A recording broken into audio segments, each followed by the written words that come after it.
In today's video, I'm going to teach you how to access Google Calendar in Gmail. First, open Gmail in your web browser and sign in. Once you're in your inbox, look to the right side of the screen.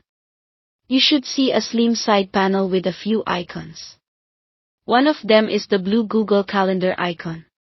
If you don't see this panel at all, look for a small arrow at the bottom right labeled Show Side Panel and click it to reveal those tools. Click the calendar icon, and a compact version of your Google Calendar will slide out. This panel shows your upcoming events and lets you check dates without leaving your inbox. You can scroll to see what's coming up and click a date to jump around quickly. It's perfect for quick availability checks while you're reading or composing emails. To create a new event right from Gmail, use the Create option in that calendar panel. Add a clear title, select the date and time, and include any details you want to remember. You can also invite guests by entering their email addresses and set reminders so you don't miss it. If your event needs a video meeting, add a conferencing link directly in the event details. When you save, the event syncs instantly to your full Google Calendar across devices. If you're reading an email that should become a meeting, you can jump to the full calendar with the message context.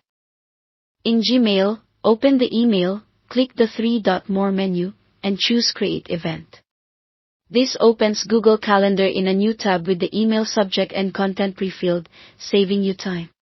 At any point, if you want the full calendar experience with day, week, or month views, click the Open in New tab icon from the side panel, or click the Google Apps grid in the top right and choose Calendar.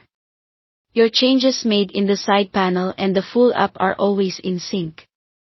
If the calendar icon still isn't visible, make sure you're using the standard Gmail layout on a desktop browser and that your organization hasn't disabled the side panel. You can also refresh the page or try another supported browser if something seems off. That's all you need to access and use Google Calendar right inside Gmail. It's a simple way to manage your schedule without breaking your email flow, and once you get used to the side panel, it becomes second nature. Thanks for watching and subscribe this channel for more videos like these.